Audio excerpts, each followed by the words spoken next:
High guys, I hope you all are well. আজকে সকাল থেকে আমি কি করলাম সেটাই তোমাদের সাথে ভিডিওতে শেয়ার করব। যেহেতু আমি রিসেন্টলি একটু ডায়েট করার চেষ্টা করছি, তাই আমি সকাল সকাল খালি পেটে প্রতিদিন এই ড্রিঙ্কসটা খেয়ে নিচ্ছি। এই ড্রিঙ্কসটা আমি কিভাবে বানিয়ে খাই সেটা তোমাদের সাথে অবশ্যই একটা ভিডিওতে দেখাবো। এরপর ব্রেকফাস্টের জন্য আমি একটা ডিম সিদ্ধ করে নিয়েছিলাম। যেহেতু ডায়েটের কারণে আমি কোনো কার্বস জাতীয় খাবার খাই না, তাই একটা ডিম সিদ্ধ করে খেয়ে নিলাম। এরপর দুপুরের রান্নার প্রস্তুতি শুরু করে দিয়েছিলাম। সেদিন রান্না করেছিল আমার শাশুড়ি এই লাউটা আমার শাশুড়ি একটা ইউনিক ওয়েতে রান্না করবে, সেটা আমি তোমাদের ভিডিওতে সামনে দেখিয়ে দিব। দেখো লাউটা কি সুন্দর আমার শাশুড়ি কেটে নিয়েছিল। এর সাথেই ছিল ফুলকপি, সেদিন ফুলকপিরও একটা ইউনিক তরকারি রান্না করা হয়েছিল।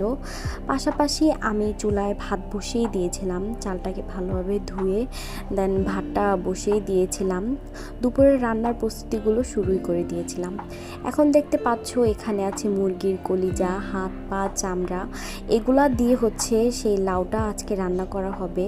পাশাপাশি ছিল ধনিয়া পাতা কুচি, পেঁয়াজ কুচি এবং এই মাছটা দিয়ে হচ্ছে আজকে ফুলকপিটা রান্না করা হবে। দেখতেই পাচ্ছ যে এই রান্নাগুলো আজকে কতটা ইউনিক। এখানে এবার আমি দেখাচ্ছি যে আমরা ফুলকপির তরকারিটা প্রায় আমাদের রান্না করা হয়েই গিয়েছিল। এখানে ধনিয়া পাতা দিয়ে দিয়েছিল আমার শাশুড়ি। ধনিয়া পাতাটা ভালোভাবে মিশানোর পর আমাদের দেখো তরকারিটা রান্না কমপ্লিট হয়ে গিয়েছে। দেখতে কতটা সুন্দর হয়েছে। নারিকেলি মাছ দিয়ে ফুলকপি দিয়ে হালকা হালকা ঝোল রেখে আমার শাশুড়ি খুব সুন্দরভাবে এই তরকারিটা রান্না করে নিয়েছিল। এরপর লাউটা উনি রান্না করেছিল। লাউটা হচ্ছে মুরগির যে হাত পা চামড়াগুলো ছিল সেগুলা নর্মাল যে আদা রসুন হলুদ মরিচ দিয়ে ভালোভাবে কষিয়ে এটাতে লাউগুলো দিয়ে দিয়েছিল। এরপর সুন্দর করে ঢেকে দিয়ে দেওয়ার পর এটা থেকে নিজে নিজেই এই পানিগুলো চলে এসেছিল।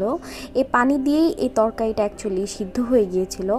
অ্যান্ড দেখতেই পাচ্ছ যে এটা দেখতে কতটা ভালো লাগছে। এবং এরপর আমি দুপুরের খাবারের জন্য আমার অনেক পছন্দের টমেটোর সালাদ করে নিয়েছিলাম।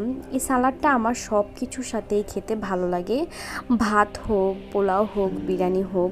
দেখতেই পাচ্ছ আমি এটাতে অনেকগুলো মরিচ, পেঁয়াজ, ধনিয়া পাতা দিয়ে সুন্দর করে হাতের সাহায্যে মেখে নিচ্ছিলাম।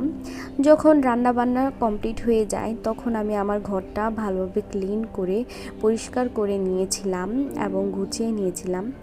এরপর দুপুরের খাবারটা দেখো আমি নিয়েই নিয়েছি। আমার লাঞ্চটায় আমি সেদিন রেখেছিলাম ভাত,